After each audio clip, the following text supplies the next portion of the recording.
In part 1 of 12.1, we talked about all the different approaches as x approaches c, and it approached a fixed finite value, but that doesn't always happen. Sometimes the value of f of x will increase without bound.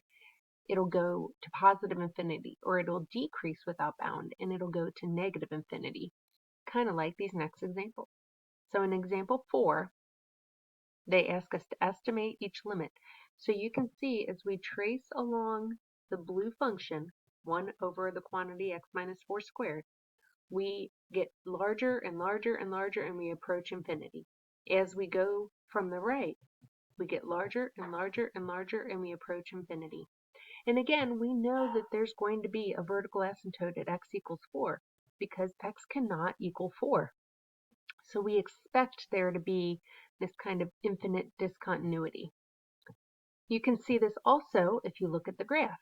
So as we approach 4 from the left, 3.9, 3.99, 3.999, our numbers are getting large in a hurry.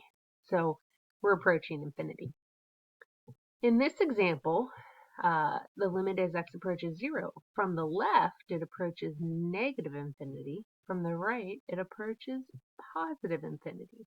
This is a classic reciprocal function.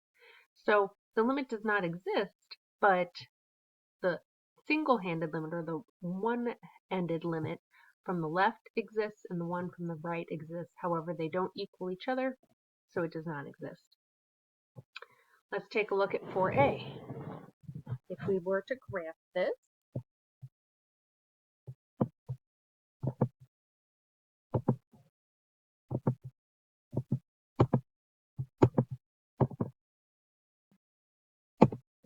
the numerator is x squared minus 4. The denominator is x minus 3. And you can see as we approach from the left, our y value gets higher and higher and higher, and eventually starts getting negative in a hurry. It gets really negative pretty quickly. So as we approach 3, as x approaches 3 from the left, here we are getting 2.4, 2.5, 2.6, 2.7. We're approaching 3. We still have a ways to go before we get to 3, and we're already at negative 39, negative 42. These numbers are jumping drastically. From the right, however, as I trace this graph from the right, you can see that as my x starts to get lower and lower and lower, 10, 9, 8, 7, 6, as I approach 3, the graph, the y value, starts to approach positive infinity. Even right here, that's about as high as I can go and stay on the graph. I'm only at 3.2, so I still have a ways to go to get down to 3, and already I'm at 25, 26, 27, and so on. So how we can do this, we could say that the limit as x approaches 3 from the left of x squared minus 4 over x minus 3 equals negative infinity. And the limit as x approaches 3 from the right of x squared minus 4 over the quantity x minus 3 is positive infinity. Let's look at 4b. We have negative 2 over x to the 4th. As we approach 0 from the left, you can see that I'm approaching negative infinity. My graph goes down forever. And as I approach 0 from the right, the same thing happens. So here we can just say that it equals negative infinity. But this limit does not exist. The limit from the left exists, the limit from the right exists. They don't match, so the limit does not exist.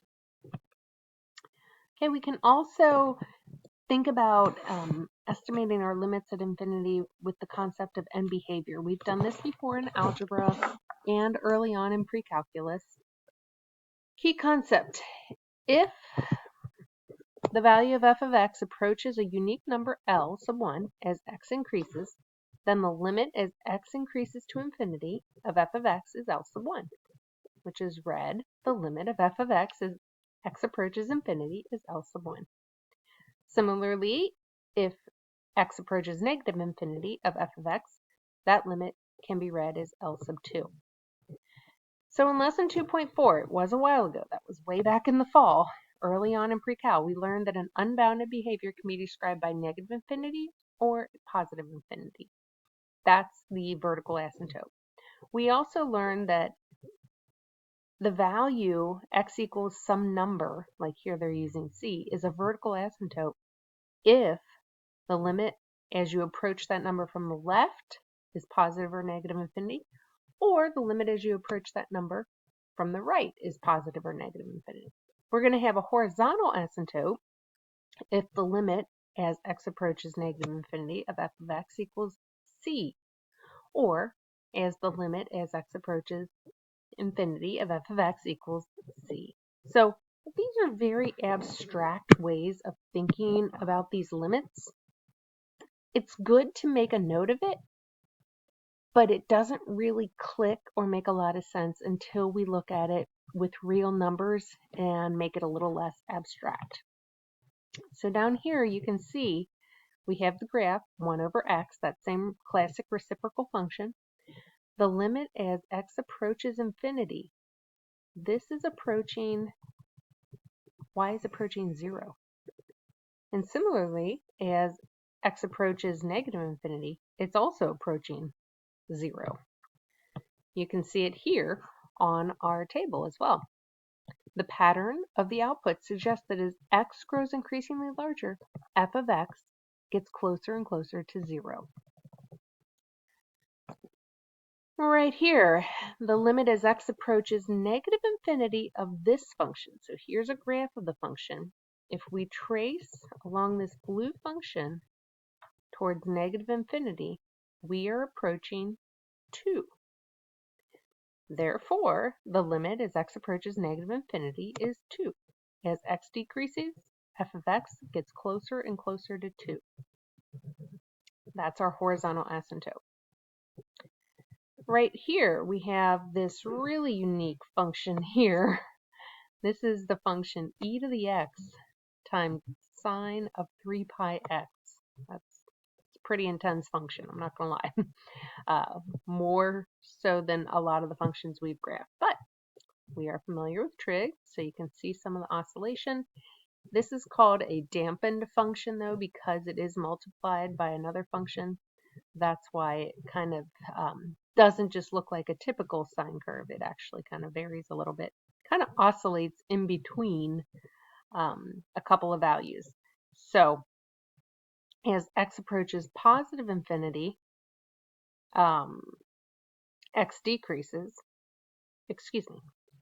as x decreases, f of x approaches 0, and as x increases, it oscillates. So let me show you what that means on this graph. If you follow the graph to the left, that's x decreasing. It starts to oscillate less and less and less and less and less, and it's just this constant close to 0. But as we go to the right, it oscillates more and more and more and more, and it's just jumping up and down and up and down and up and down. So we would say that that particular function would oscillate. Okay, let's look at these last few examples using our Desmos graphing calculator. We have 1 over x to the 4th minus 3, which looks like this, and the limit as x approaches infinity. So here I am getting bigger and bigger and bigger with my x. What's my y value approaching? Negative 3. And for 6b, we have the function e to the x as x approaches negative infinity. So now it's 3, 2, 1, 0, negative 5, 6, 7, 8, 9, 10. You can see that y is 0. So it's approaching 0. And then finally, on the right, we have sine of x.